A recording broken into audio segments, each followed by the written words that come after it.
चलिए student start करते हैं एक्सरसाइज 3.1 क्वेश्चन नंबर 4 का सारे ही पार्ट्स करेंगे इस वीडियो में। क्या कहता है, which of the following pair of linear equation are consistent और इनकंसिस्टेंट। कंसिस्टेंट है या इनकंसिस्टेंस है। अगर कंसिस्टेंट है तो आपको क्या करना है, उसका ग्राफ बनाना है, ठीक है ना। तो कैसे करेंगे, क्वेश्चंस को कैसे सॉल्व करेंगे, आइए स्टार्ट करते हैं, ठीक है ना। तो सोल्यूशन नंबर 4 है ना, सोल्यूशन नंबर 4 फर्स्ट पार्ट क्या है आपका, एक्स प्लस वाई। मैं यहाँ लिख देता हूँ साइड में, एक्स प्लस वाई यहाँ लिखता हूँ, देखो yes, x plus y equal to 5 ये दे रखा है एक आपको। और दूसरा आपको क्या दे रखा है बच्चों, आपको दे रखा है 2x plus 2y equal to 10, ठीक है, ये दे रखा है आपको। तो यहाँ पर a1 निकालो, a1 कितना है, x के साथ आता है हमेशा a1 है ना, बताया था कितना आ गया 1। b1 कितना है आपके पास 1, y के साथ आता है। और c1 क्या है आपके पास, c1 मान लो आपके पास 5 है ना, यहाँ पर लिखा हुआ है 5 है, देखो ये c1 है। इसी तरीके से A2 करो आप, A2 2 हो गया, B2 करो आप, B2 कितना आ गया, B2 भी 2 आ गया। और C2 करोगे तो कितना आ गया आपका 10 आ गया। तो यहाँ पे करेंगे अगर हम लोग A1/A2 करेंगे तो कितना आएगा 1/2, ठीक है, कितना आएगा आपका 1/2 आ जाएगा, ठीक है। इस तरीके से अगर हम लोग B1/B2 करेंगे स्टूडेंट्स, B1/B2 करेंगे तो भी 1/2 आएगा।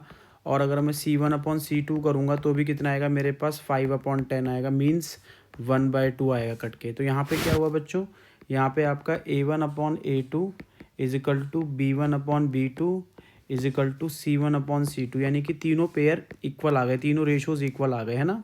तो ये कैसा हो गया, इनफाइनाइटली मैनी सोल्यूशन, कैसा हो गया, इनफाइनाइटली मैनी सोल्यूशन की कंडीशन होती है ना।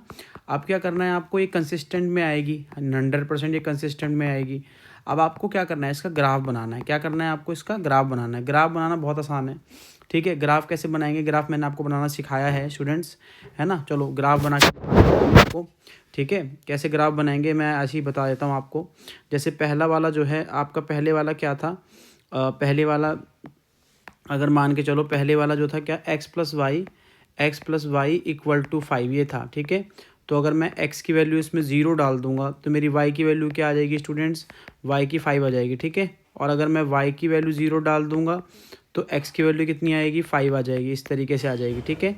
इस तरीके से अगले वाला क्वेश्चन क्या है, 2x plus 2y equal to 10, ठीक है।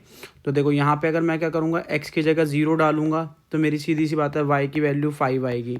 और अगर मैं y की जगह 0 डालूंगा स्टूडेंट तो मेरी x की वैल्यू 5 आएगी। अब यहाँ पे एक चीज़ नोटिस करूँ, अगर यहाँ पे मैं इसका बॉक्स बनाऊँ फिगर, है ना, एक्स वाई, तो इसका 0 और ये 5, इसका 5 और ये 0, ठीक है। यहाँ पर भी सेम पॉइंट ही आ रहे हैं, तो सीधी सी बात है, जो लाइन है वो एक लाइन के ऊपर एक लाइन जाएगी, है ना। एक लाइन के ऊपर कैसी जाएगी, एक लाइन जाएगी, समझ में आ रहा है मेरी बात, एक लाइन के ऊपर एक लाइन जाएगी। तो देखो यहाँ पे हम क्या कर सकते हैं, यहाँ पे ऐसे का बनाया हमने, मैं ऐसे बना रहा हूँ, ठीक है, आप लोग ग्राफ में बनाना, ठीक है।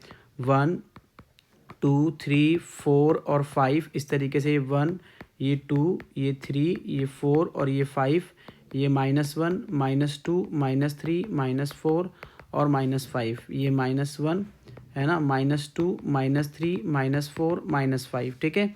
तो यहाँ पे x का 0 y का 5 यहाँ पर आएगा, x का 0 y का 5 है ना, ठीक है। यहाँ पे आएगा 5 0, और दोनों में सेम ही कंडीशन आएंगी, है ना। इसकी भी लाइन सेम बनेगी और सेकंड इक्वेशन की लाइन भी सेम बनेगी। देखो एक लाइन तो ये बनी, ठीक है, और इसके ऊपर एक लाइन और बन जाएगी, दूसरे से लाइन से बना देता हूँ, येलो लाइन से, इसी के ऊपर सेम लाइन बनेगी, ये वाली भी, येलो लाइन भी सेम बनेगी, सेम जगह पे, है ना, सेम बनेगी। तो ऐसी लाइन को जो एक के ऊपर एक लाइन होते हैं, क्या बोलते हैं हम लोग इनको, कोइंसिडेंट लाइन बोलते हैं। कौन सी लाइन बोलते हैं इनको, कोइंसिडेंट लाइन बोलते हैं, ठीक है ना। ये मैंने आपको पहले भी पढ़ाया है पिछली वीडियोज़ में, और आपको समझाया भी है पूरी तरीके से, है ना, ठीक है ना। उन वीडियोज़ को भी देख सकते हैं, ठीक है ना। चलिए सेकंड पार्ट पे चलते हैं। सेकंड पार्ट क्या कह रहा है आप लोगों से, सेकंड पार्ट क्या कह रहा है, सेकंड पार्ट में आपसे ये कह रहा है कि एक मिनट क्वेश्चन देख लेते हैं, सेकंड पार्ट में क्या कह रहा है आपसे।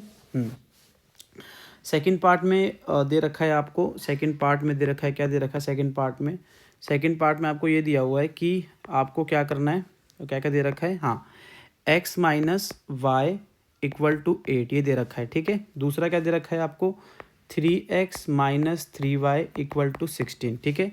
तो a1 कितना हो गया आपके पास 1, b1 कितना हो गया आपके पास -1, c1 कितना हो गया आपके पास 8, यहाँ पे कितना आ गया, a2 कितना हो गया आपके पास 3, B2 कितना आ गया आपके पास -3, C2 कितना हो गया आपके पास 16, ठीक है, इस तरीके से हो गया। तो यहाँ पे रेशियो निकालोगे A1/A2, ठीक है, 1/3, ठीक है, B1/B2 तो कितना आ जाएगा आपका -1 -3 इससे कैंसिल हो गया, और C1/C2 कितना आ जाएगा 8/16, तो ये कट के कितना आ गया 1/2। तो देखो यहाँ पे A1/A2 B1/B2 के तो इक्वल है, लेकिन C1/C2 के इक्वल नहीं है, ठीक है। तो ये कंडीशन किसकी होती है आपको पता होना चाहिए, किसी कंडीशन होती है नो सॉल्यूशन की, ठीक है। और नो सॉल्यूशन क्या होता है, नो सॉल्यूशन इनकंसिस्टेंट होता है। क्या होता है नो सॉल्यूशन, इनकंसिस्टेंट होता है नो सॉल्यूशन, है ना, समझ में आया, ठीक है। तो ये इनकंसिस्टेंट होगा तो इसलिए इसका ग्राफ नहीं बनाना, ओनली कंसिस्टेंट वालों का ग्राफ बनाना है, ठीक है ना।